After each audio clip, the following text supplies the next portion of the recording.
Assalamualaikum warahmatullahi wabarakatuh. Pertama-tama dan yang paling utama kita panjatkan puji syukur kepada Allah Subhanahu wa taala, Rabb semesta alam. Kita semua memujinya atas semua nikmat yang telah Dia berikan kepada kita. Salawat serta salam semoga tercurah limpah kepada junjungan kita Nabi Muhammad Sallallahu Alaihi Wasallam, juga kepada para keluarganya, para sahabatnya, dan para pengikutnya hingga akhir zaman. Anak-anak solih dan solihah, sebelum kita mulai video pembelajaran kali ini, pertama-tama Bapak akan membacakan arti dari surat Al-Hujurat ayat 6. Perhatikan baik-baik ya.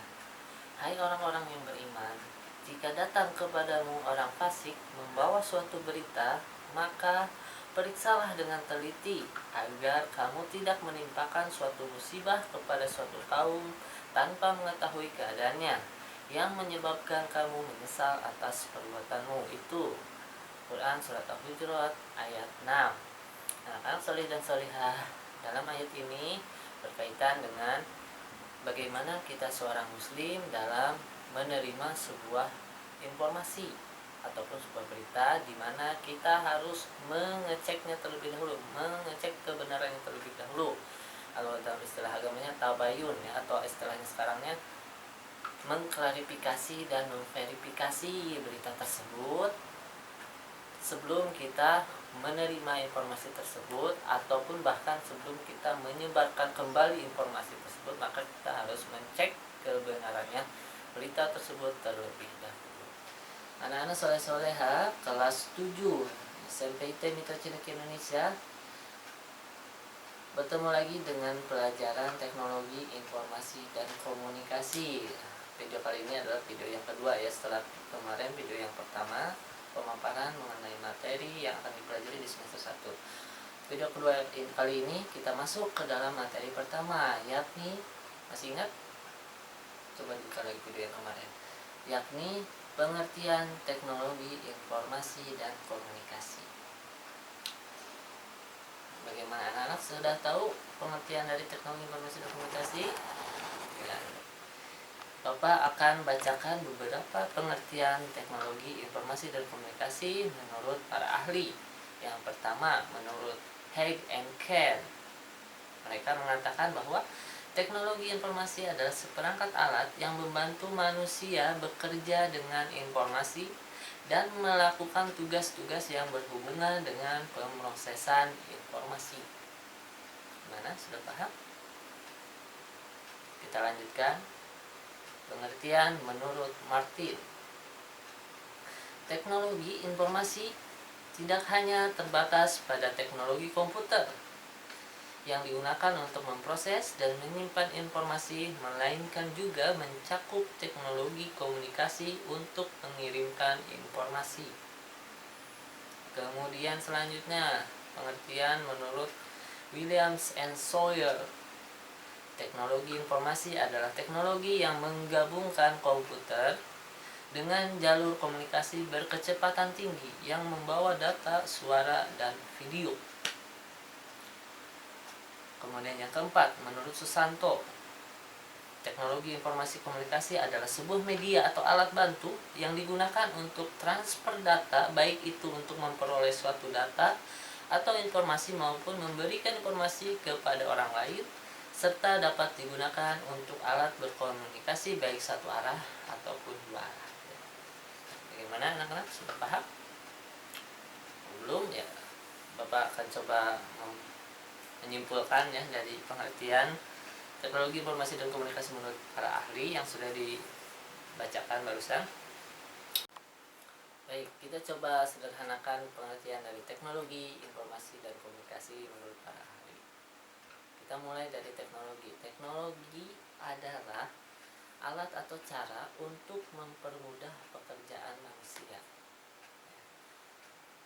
Sekali lagi, teknologi adalah alat atau cara untuk mempermudah pekerjaan manusia.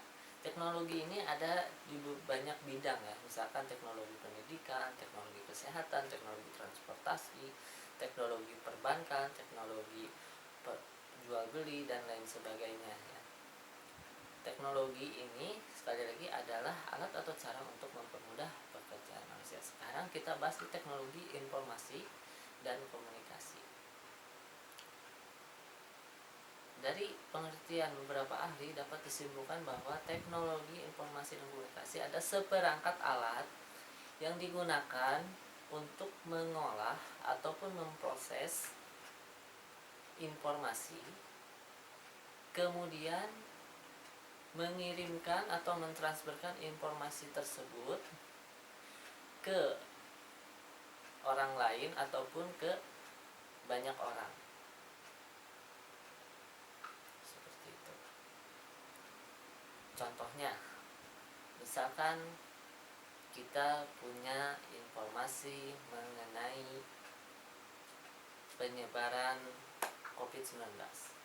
Informasi awal misalkan berada di Kementerian Kesehatan. Kementerian Kesehatan mengumpulkan data informasi mengenai penyebaran COVID-19 di seluruh Indonesia.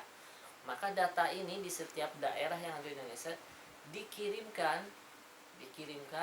ke pusat pemerintah, yang nantinya dari pemerintah akan diolah sedemikian rupa, kemudian akan diinformasikan atau diberitakan kembali kepada seluruh masyarakat Indonesia. Seperti itu. Paham sampai sini? Jadi dari Kementerian Kesehatan mengumpulkan data, kemudian data tersebut ditransfer atau dikumpulkan dari seluruh daerah yang ada di Indonesia, dikumpulkan di pusat data di pemerintah melalui berbagai alat-alat teknologi informasi dan komunikasi, contohnya seperti komputer, handphone, dan lain sebagainya. Sehingga dengan menggunakan teknologi tersebut, pengumpulan data dari berbagai daerah Indonesia dapat dilakukan dengan cepat, terkumpul di pusat data, yakni di pemerintah. Kemudian dari pemerintah sendiri, si data yang sudah terkumpul dari seluruh Kementerian Kesehatan dari seluruh daerah Indonesia dikemas sedemikian rupa bagaimana supaya informasi tersebut dapat disampaikan kepada seluruh warga negara Indonesia dengan cepat, mudah dipahami, dan jelas. Seperti itu. Contoh lainnya, misalkan informasi mengenai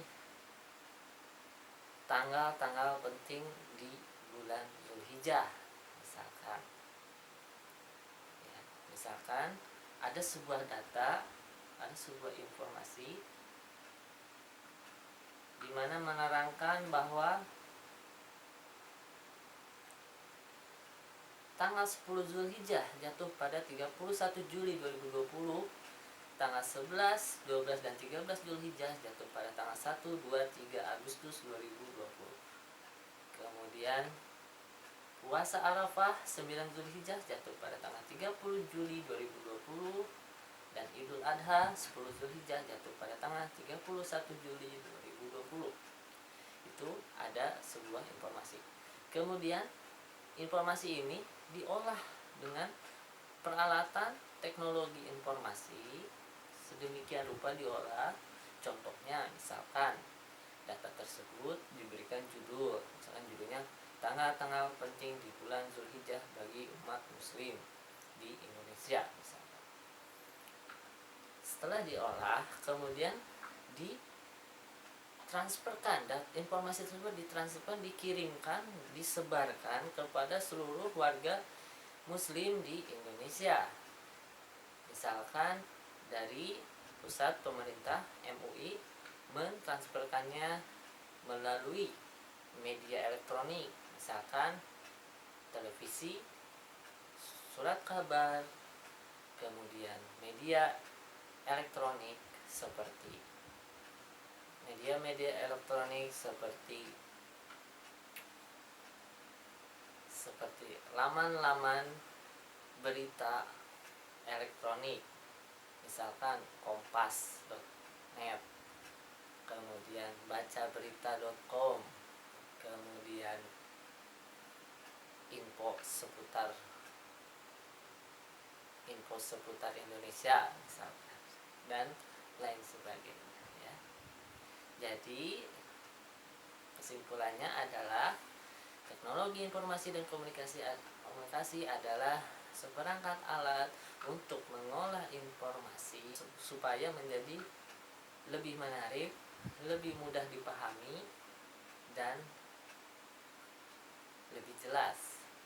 Kemudian juga dapat setelah diolah agar informasi tersebut dapat dengan mudah ditransferkan atau dikirimkan atau disebarkan kepada banyak pihak, seperti itu. Mana sudah paham sampai sini?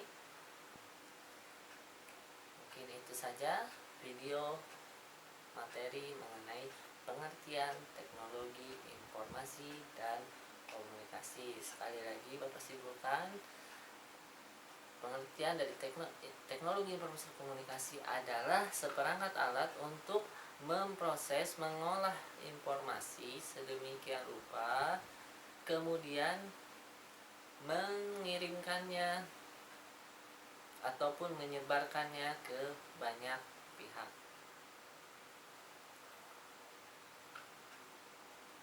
Melalui alat-alat teknologi informasi dan komunikasi seperti alat-alat elektronik, handphone, komputer,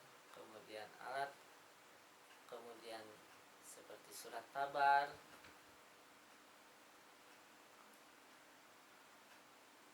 melalui berita televisi, melalui berita di radio, dan lain sebagainya. Kemudian terakhir, tugas ya, tugas kalian adalah membuat rangkuman dari materi yang telah Bapak sampaikan pada video kali ini. Rangkumannya ditulis tangan di buku tulis.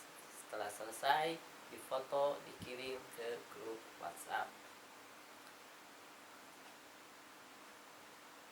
Jangka waktunya Bapak kasih selama 1 pekan ya. Maksimal paling lambat dikumpulkan hari Rabu pekan depan. Nanti akan Bapak review atau Bapak akan periksa tugasnya di video pembelajaran berikutnya. Demikian, billahi. Subhanakallahumma wa bihamdika asyhadu an la ilaha illa anta astaghfiruka wa atubu ilaik. Assalamualaikum warahmatullahi wabarakatuh.